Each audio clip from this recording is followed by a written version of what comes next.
절대 이것만큼은 모르고 넘어가시면 안 됩니다. 골다공증 이야기인데요. 오늘 삼성서울병원 연구팀이 발표한 자료를 보고 저도 다시 한번 놀랐습니다.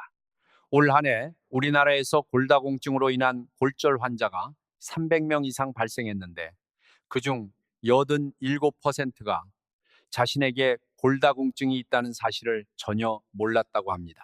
통증도 없었고 넘어진 적도 없었고 아직 걸어 다닐 수 있었으니까요. 그런데 욕실에서 살짝 미끄러졌을 뿐인데 문턱에서 발을 한번 헛디뎠을 뿐인데 뼈가 부러졌습니다. 그 순간이 오기 전까지는 모두가 자신은 완전히 괜찮다고 믿고 있었어요.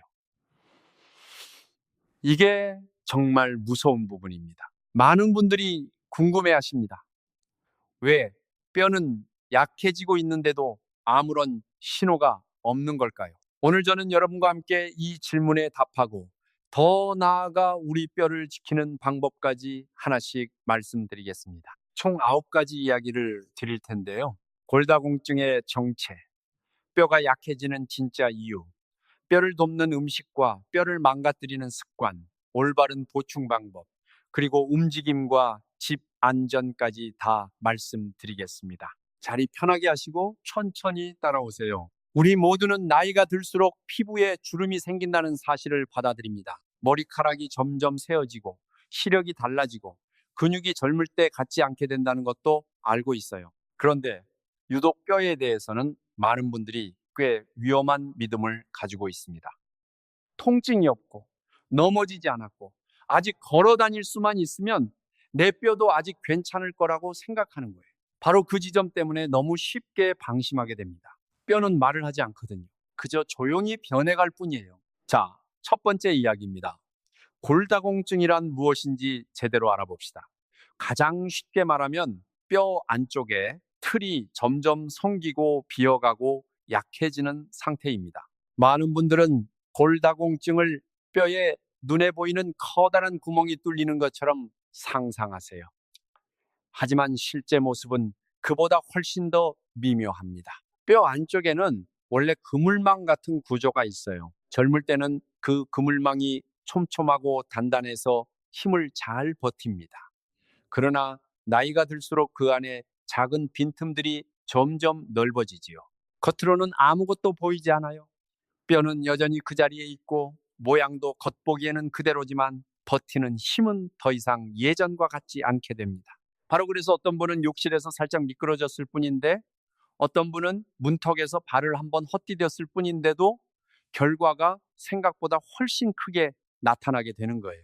뼈 안에는 새로운 뼈를 만드는 세포가 있고 오래된 뼈를 없애고 교체하는 세포도 있습니다. 젊을 때는 이 두 쪽이 꽤 조화롭게 움직여요. 새로 만드는 힘이 잃는 부분을 충분히 메워주기 때문에 뼈는 단단하게 유지됩니다. 보통 사람은 29에서 32살 정도까지 뼈의 단단함을 계속 쌓아갑니다. 그 뒤로 한동안은 몸이 균형을 유지하는 단계에 들어가요. 하지만 대개 47에서 53살을 지나면서 그 흐름은 방향을 바꾸기 시작합니다.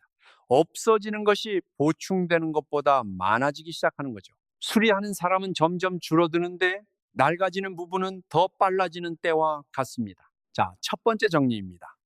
골다공증은 뼈 안쪽 그물망이 서서히 성겨지는 과정이에요. 통증이 없기 때문에 모르는 사이에 진행되고 겉으로 멀쩡해 보여도 이미 많이 약해진 상태일 수 있습니다. 기억해 두세요. 그럼 두 번째로 넘어갑니다. 두 번째입니다. 여성과 남성, 뼈가 약해지는 방식이 다릅니다.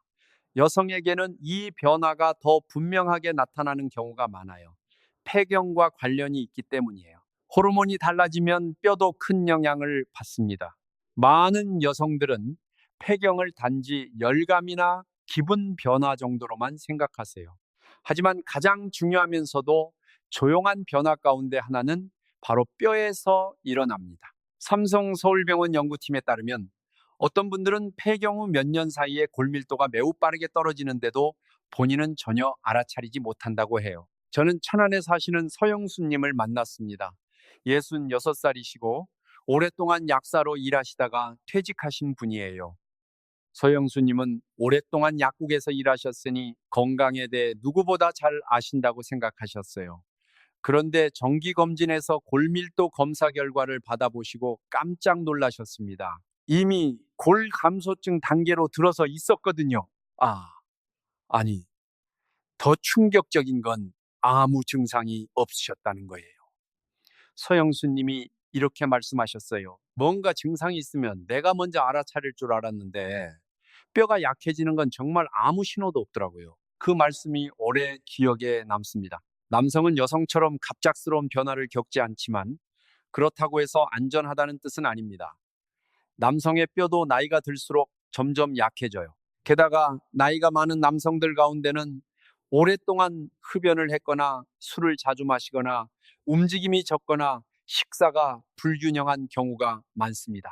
이런 요인들은 뼈가 약해지는 속도를 더 빠르게 만들어요. 그래서 많은 남성들이 실제 문제가 생기고 나서야 자신도 이미 위험군 안에 있었다는 사실을 알게 됩니다. 우리 남성분들도 우리 여성분들도 똑같이 조심하셔야 해요. 두 번째 정리입니다. 여성은 폐경 이후, 남성은 생활 습관에 따라 뼈가 조용히 나빠질 수 있습니다. 성별을 가리지 않아요. 그럼 세 번째 이야기로 갑니다. 세 번째입니다. 걱정 마세요. 해결책이 있습니다. 뼈를 돕는 음식 어떻게 먹어야 할까요? 우리 식탁에서 가장 쉽게 찾을 수 있는 것들을 말씀드릴게요. 첫째, 두부와 콩류입니다. 두부는 부드럽고 씹기 쉽고 소화도 편합니다. 콩으로 만든 음식은 칼슘만 주는 게 아니라 단백질도 함께 제공해요. 잠깐, 이게 왜 중요하냐면요. 뼈는 단순히 미네랄 덩어리가 아닙니다. 재생되고 유지되기 위해 단백질이라는 바탕도 필요해요. 칼슘만 바라보고 단백질을 잊어버리면 집을 지으면서 골조를 빼먹는 것과 같습니다. 둘째, 연어, 고등어, 삼치 같은 기름진 생선입니다. 단지 맛있어서가 아니라 비타민 D를 함께 가지고 있기 때문이에요. 칼슘이 벽돌이라면 비타민 D는 그 벽돌이 꼭 가야 할 곳으로 들어가게 문을 열어주는 사람과 같아요. 비타민 D가 없으면 몸은 칼슘을 훨씬 덜 흡수하게 됩니다. 셋째, 케일, 브로콜리, 시금치 같은 짙은 녹색 채소들입니다.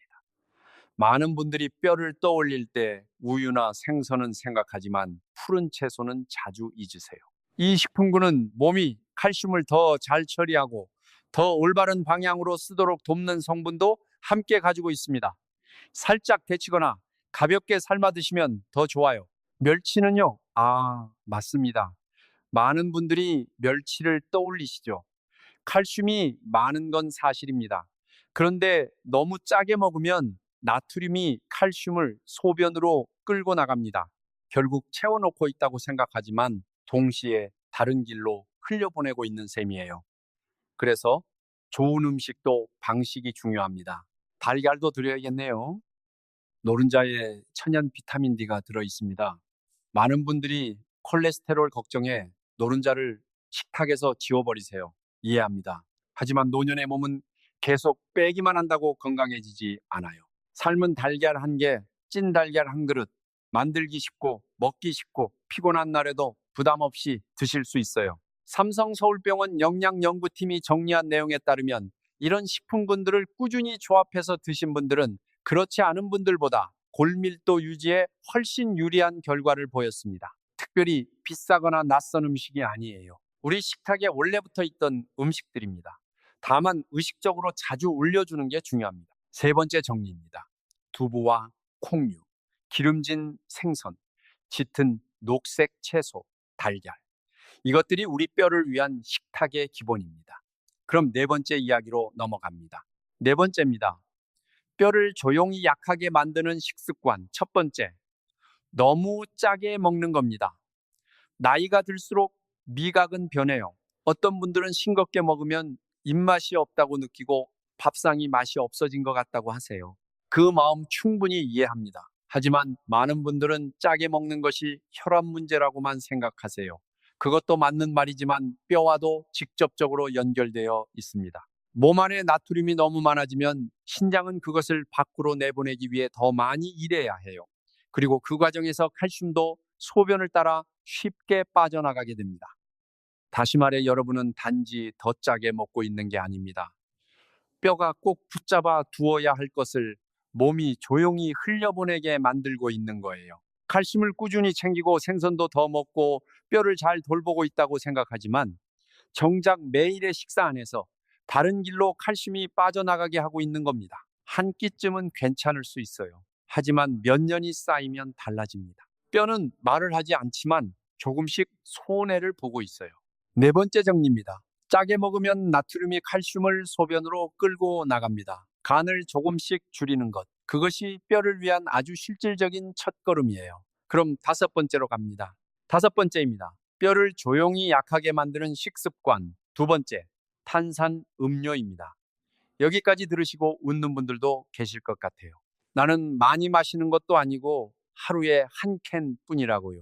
하지만 나이든 몸에게는 이렇게 작아 보이는 습관이 꾸준히 반복될 때 생각보다 훨씬 더 큰 영향을 줍니다. 이런 음료는 몸이 미네랄을 처리하는 방식을 흐트러뜨리고 칼슘을 흡수하고 붙잡아두는 효율을 떨어뜨릴 수 있거든요. 쉽게 말씀드리면 집을 짓기 위해 자재를 들여오려고 하는데 출입문이 계속 불안정하게 작동하는 것과 비슷해요. 자재는 도착합니다. 하지만 그것을 제대로 붙잡아 두고 필요한 자리에 넣는 과정이 기대만큼 잘 이루어지지 않아요. 하루 한 캔, 한 달이면 30캔, 1년이 되면 뼈에게 오랫동안 불리한 환경이 됩니다. 맹물이 지겹다고 느끼시는 분들, 연한 보리차나 옥수수 수염차로 조금씩 대체해 나가시면 몸도 적응하고 뼈도 훨씬 편해집니다. 다섯 번째 정리입니다. 탄산음료는 뼈의 미네랄 대사를 흐트러뜨립니다. 습관처럼 마시던 그 한 캔을 연한 차로 바꾸는 것, 뼈를 위한 조용한 선택이에요. 그럼 여섯 번째입니다. 여섯 번째입니다. 뼈를 조용히 약하게 만드는 식습관.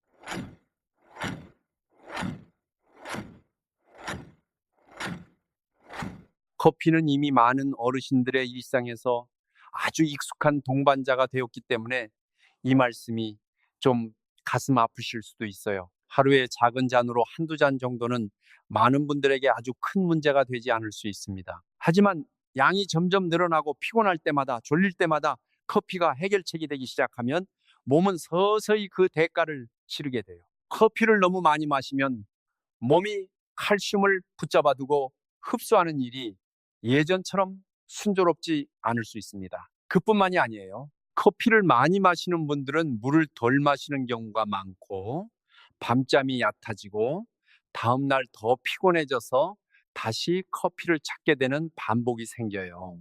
잠이 부족하고 물이 부족한 몸 안에서 뼈가 건강하게 유지되기는 어렵습니다. 술과 담배도 짚고 넘어가야 해요. 이건 누구나 좋지 않다는 걸 알지만 뼈와 연결지어 생각하는 분들은 많지 않으세요. 술을 많이 마시는 것은 식사 자체를 불규칙하게 만들고 규칙적인 생활 리듬을 잃어버리게 합니다. 담배는 몸의 자연적인 회복과 재생 과정을 아주 천천히 그러나 분명하게 늦춰요. 질병관리청 조사에 따르면 장기 흡연자의 골다공증 발생 위험은 비흡연자보다 2배 이상 높게 나타났습니다. 여섯 번째 정리입니다. 커피는 적당히, 술은 줄이고 담배는 피하세요. 뼈를 돌본다는 것은 무엇을 더 보충하는 것만이 아닙니다. 매일 뼈에서 무언가를 빼앗아가는 것들을 줄이는 것도 뼈를 돌보는 일이에요. 자, 지금까지 정말 중요한 내용을 말씀드렸습니다. 잠시 정리해 드리겠습니다. 우리는 골다공증이 무엇인지, 왜 겉으로 멀쩡해 보여도 뼈는 이미 약해질 수 있는지 살펴봤습니다. 여성과 남성이 다르게 뼈를 잃어간다는 것도 알았고요. 뼈를 돕는 음식들, 두부와 콩류, 기름진 생선, 짙은 녹색 채소, 달걀도 알아봤어요. 그리고 뼈를 조용히 약하게 만드는 습관, 짠 음식, 탄산 음료, 과한 커피, 술과 담배도 말씀드렸습니다. 이 6가지만 기억하셔도 오늘 삶이 달라집니다. 하지만 아직 끝이 아닙니다. 더 중요한 내용이 남아 있어요. 계속해 봅시다. 7번째입니다. 칼슘과 비타민 D 어떻게 보충해야 할까요? 이 부분은 아직도 많은 분들이 온전히 이해하지 못하고 있는 지점이에요. 어떤 분은 칼슘을 그저 마음 놓이려고 드세요. 어떤 분은 한 번에 아주 많이 드시고요.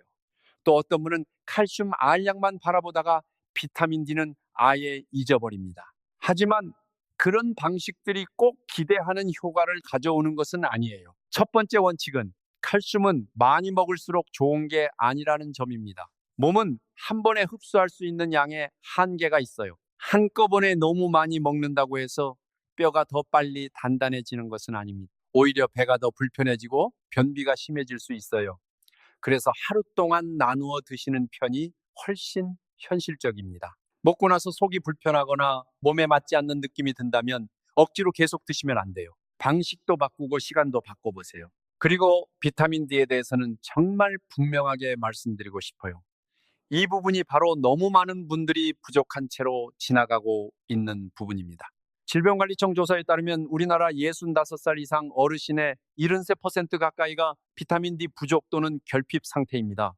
이건 정말 중요한 숫자예요. 칼슘을 아무리 챙겨도 비타민 D가 낮으면 몸은 그것을 제대로 활용하지 못해요. 칼슘이 벽돌, 단백질이 시멘트, 그리고 비타민 D는 그 집을 지을 때 꼭 있어야 하는 설계사와 같습니다. 설계사가 없으면 아무리 좋은 재료가 있어도 집이 제대로 지어지지 않아요. 햇빛은 비타민 D를 자연스럽게 돕는 매우 중요한 원천입니다. 그런데 여기에도 오해가 많아요. 집 안에 앉아서 유리창 너머 햇빛을 보는 것만으로는 몸이 필요한 것을 충분히 얻었다고 할 수 없어요. 유리는 이 과정에 필요한 빛의 일부를 막아버리기 때문이에요. 게다가 어르신들은 이 점에서 더욱 불리해요. 같은 양의 햇빛을 받아도 몸이 비타민 D를 합성하는 능력이 젊을 때만큼 좋지 않기 때문입니다. 나이가 많아질수록 더 신경 써야지 덜 신경 써도 되는 게 아니에요. 햇빛이 부족하다고 느끼신다면 혈액 검사를 통해 본인의 수치를 먼저 확인해 보시는 편이 좋습니다. 7번째 정리입니다. 칼슘은 나누어 꾸준히, 비타민 D는 햇빛과 함께 챙기되 필요하다면 수치 확인 후 보충하세요. 이 2가지가 함께 가야 뼈에 실제 도움이 됩니다. 그럼 8번째로 갑니다. 8번째입니다. 움직임이 뼈를 지킵니다. 많은 분들이 뼈를 돌보는 일은 먹는 것과 마시는 것만의 문제라고 생각하세요. 하지만 그것은 이야기의 절반에 불과합니다. 뼈는 스스로가 계속 단단해야 한다는 신호를 받아야 해요. 그리고 그 신호를 가장 효과적으로 주는 것이 바로 매일의 움직임에서 오는 적당한 자극입니다. 뼈는 이 일을 하는 것을 좋아해요.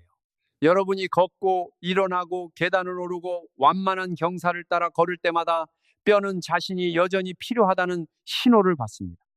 반대로 너무 많이 누워있고 너무 오래 앉아있고 지나치게 움직임을 두려워하면 뼈는 오히려 더 쉽게 약해집니다. 이것이 많은 어르신들이 겪는 역설이에요. 넘어질까봐 더 걱정할수록 덜 걷게 되고 덜 걷게 될수록 근육은 더 약해지고 뼈도 더 약해지고 균형 감각도 더 떨어집니다. 그러면 결국 넘어질 위험은 오히려 더 커져요. 서울 아산병원 재활의학과에서 발표한 자료에 따르면 주 4회에서 5회 이상 30분 이상 걷기 운동을 한 어르신들은 그렇지 않은 분들보다 골밀도 유지 지표가 평균 12%더 높게 나타났습니다. 단순하고 비용이 거의 들지 않는 걷기가 이렇게 중요합니다. 의자에 앉아서 할 수 있는 다리 들기, 벽을 잡고 하는 가벼운 스쿼트, 앉았다 일어서기 반복 같은 동작들도 허벅지와 엉덩이 근육을 강하게 하는데 도움이 됩니다. 이 근육들이 강해지면 넘어질 위험이 줄어들고 넘어져도 뼈에 가해지는 충격을 어느 정도 줄일 수 있어요.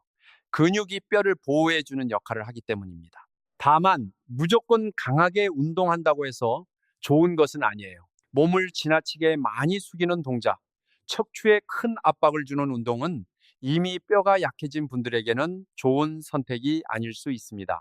우리 몸은 과욕이 아니라 지혜를 원합니다. 꾸준함이고 안전함이고 몸에 맞는 방식이에요. 여덟 번째 정리입니다. 뼈는 움직임을 통해 단단함을 유지합니다. 매일 걷기, 안전한 계단 오르기, 이런 작은 반복이 뼈를 지킵니다. 자, 마지막 아홉 번째입니다. 아홉 번째입니다.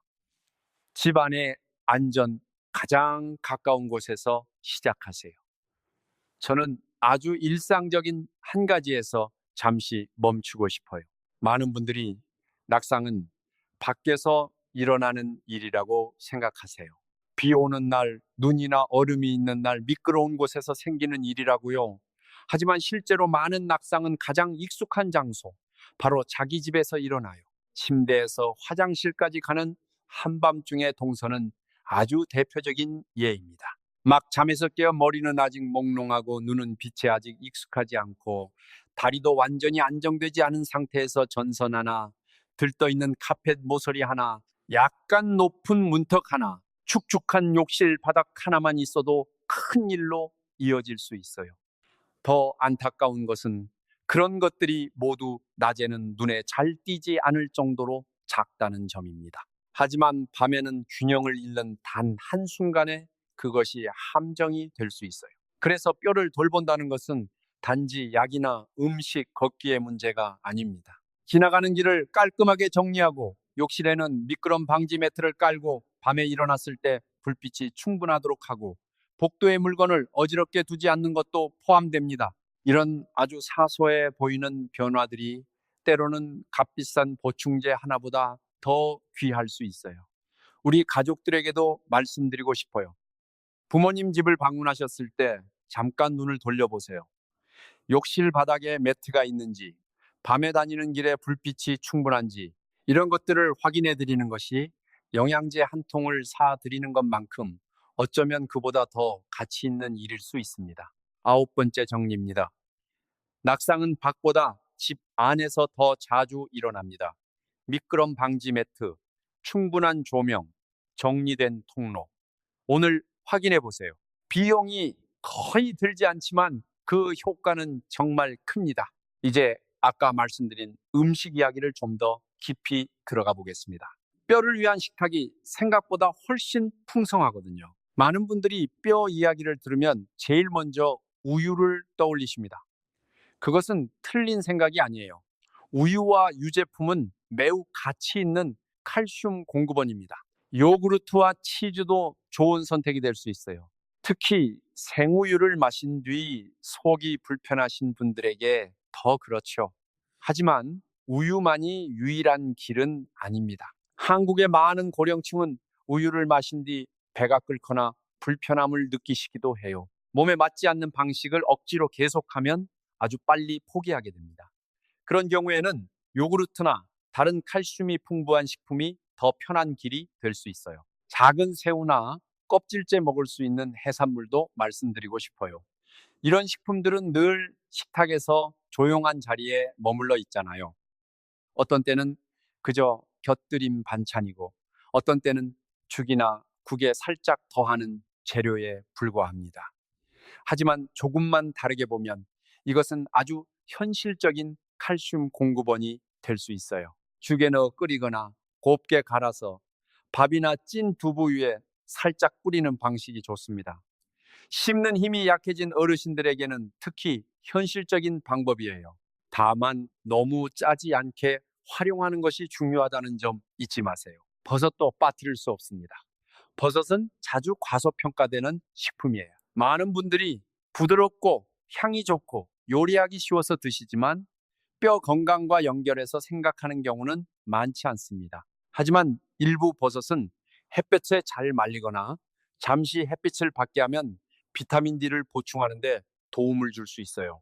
표고버섯, 느타리버섯 같은 익숙한 버섯들은 국, 찜, 볶음에 두루 어울리고 오래 지속할 식습관으로 만들기 쉽습니다. 조리 전에 잠시 햇볕에 내어두는 작은 습관이 도움이 됩니다.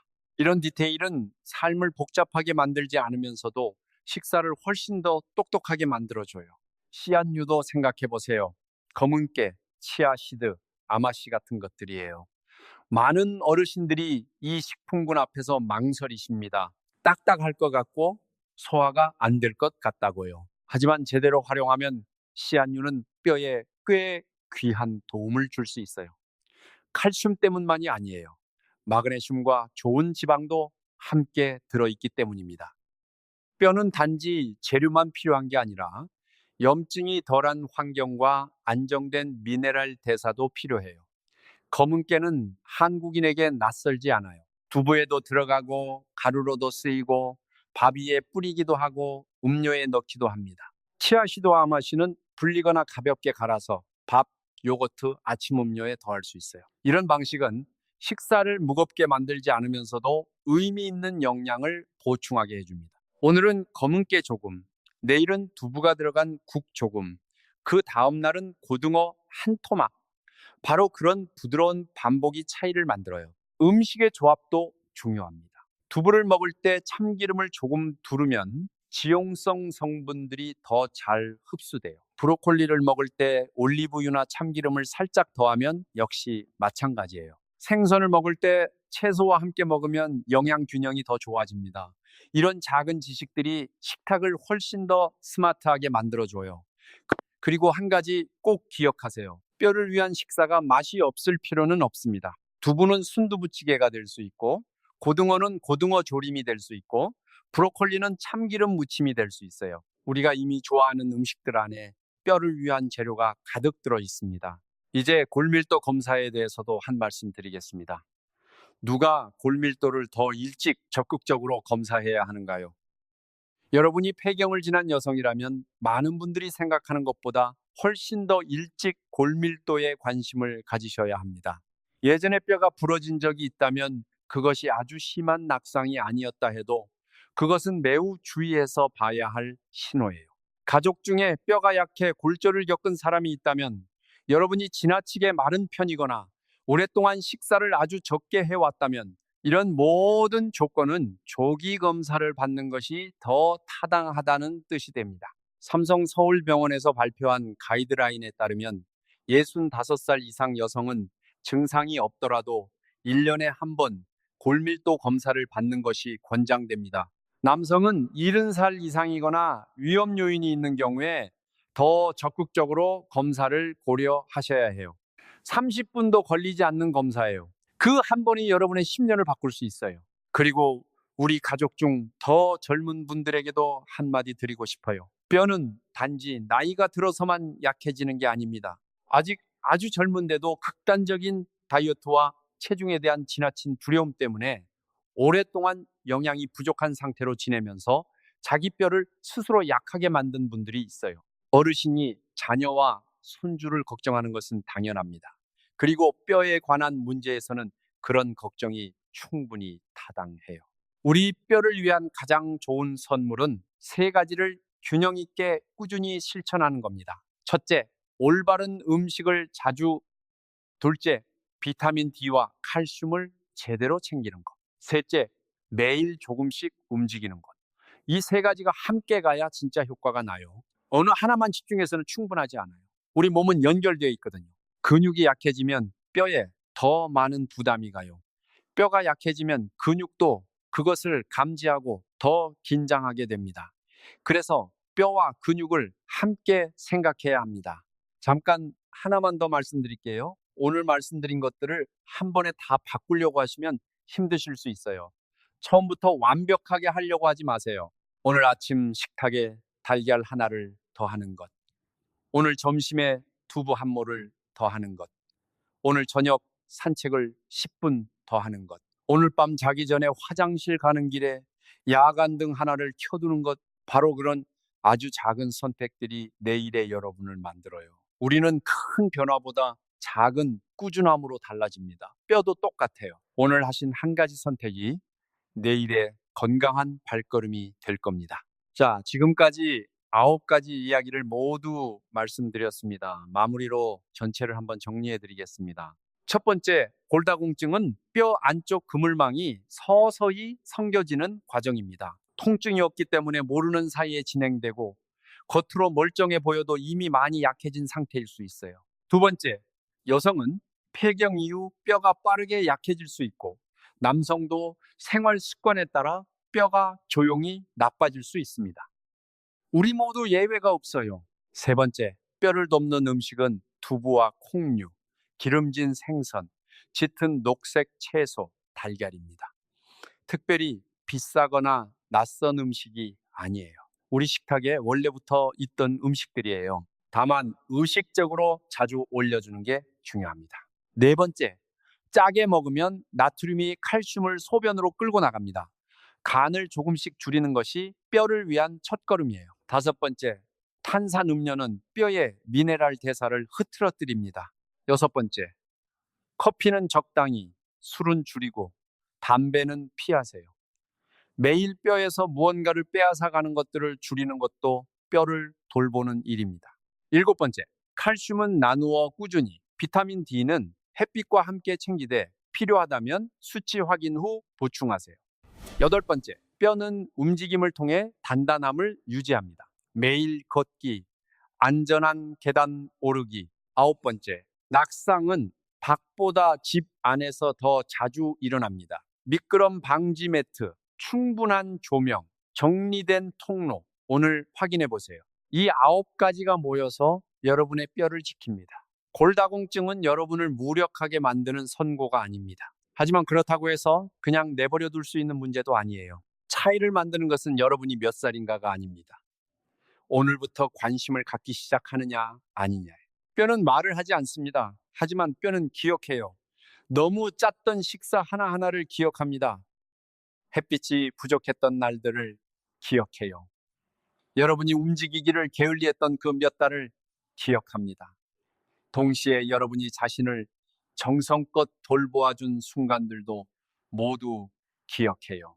두부가 들어간 국 한 그릇으로, 고등어 한 토막으로, 매일 아침 몇 걸음씩 꾸준히 걷는 일로 그 모든 정성을 뼈는 기억합니다. 우리 몸은 큰 변화보다 작은 꾸준함을 더 좋아합니다. 짠맛을 조금 덜어내는 것, 비타민 D를 한번 확인해 보는 것, 계단을 한층 더 오르는 것, 밤에 걸려 넘어질 수 있는 물건을 치우는 것, 이런 것들이 모이면 여러분의 뼈는 여러분을 오래도록 든든하게 지탱해 줄 거예요. 걸을 때의 자신감, 스스로 자신을 돌보는 능력, 혼자 집에 있을 때 느끼는 안심, 손주를 안을 때 기쁨, 밖에 나가 산책할 때 즐거움, 이 모든 것이 뼈와 연결되어 있습니다. 오늘 60살이든 70살이든 75살이든 오늘부터 시작하면 됩니다.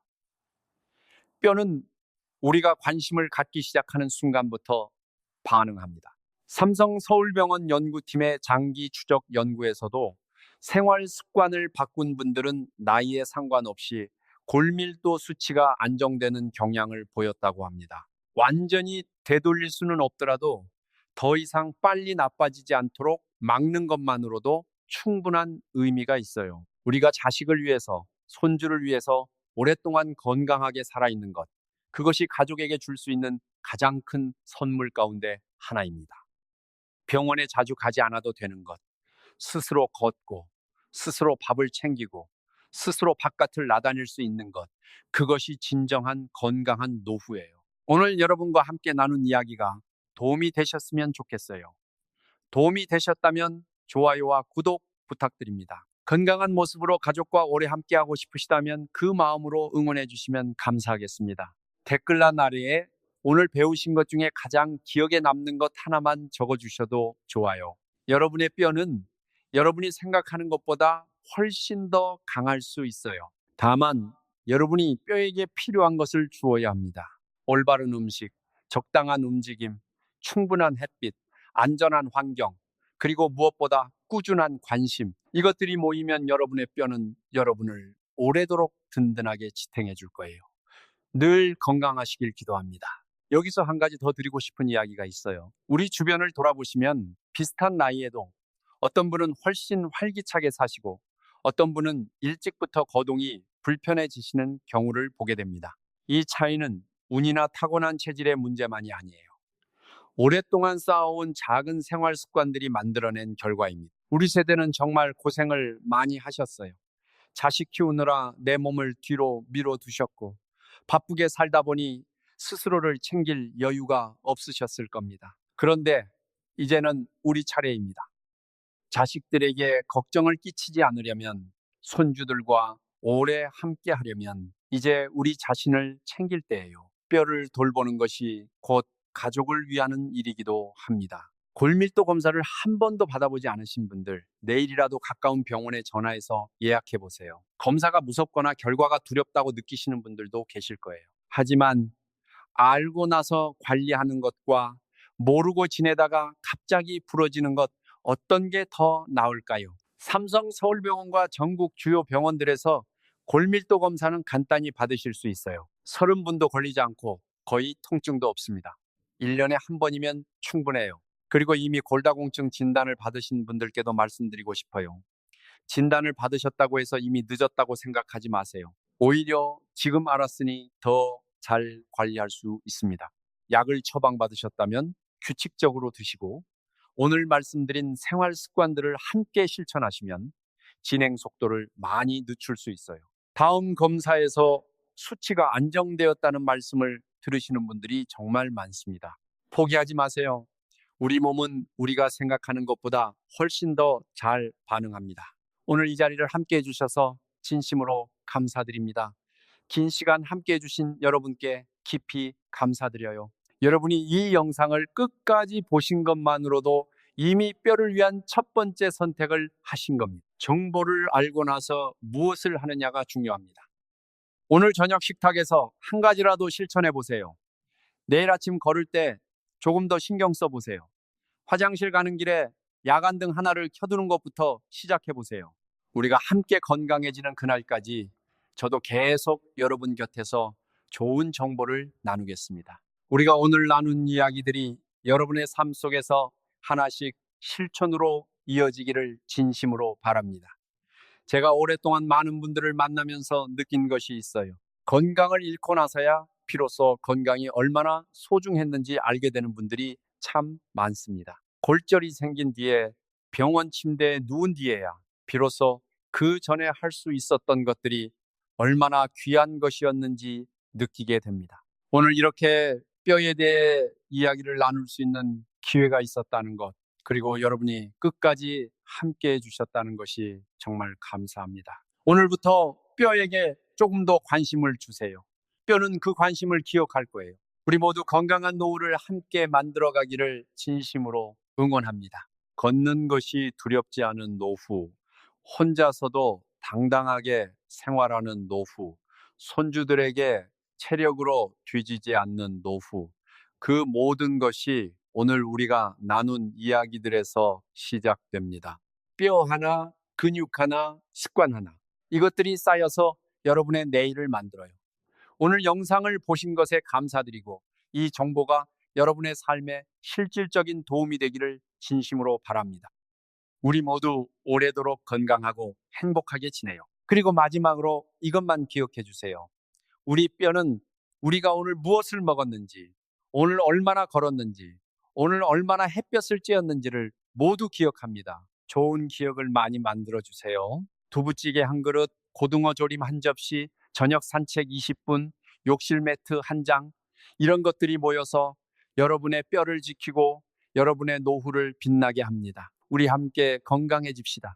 뼈를 위한 식사, 뼈를 위한 움직임, 뼈를 위한 햇빛, 뼈를 위한 안전한 집, 이 네 가지가 함께 갈 때 우리 뼈는 가장 행복합니다. 여러분의 뼈를 위해 오늘부터 시작하세요. 늦은 것은 없어요. 지금이 가장 좋은 시작입니다. 우리가 건강해야 가족이 편합니다. 우리 모두의 뼈가 오래도록 든든하기를 기도합니다.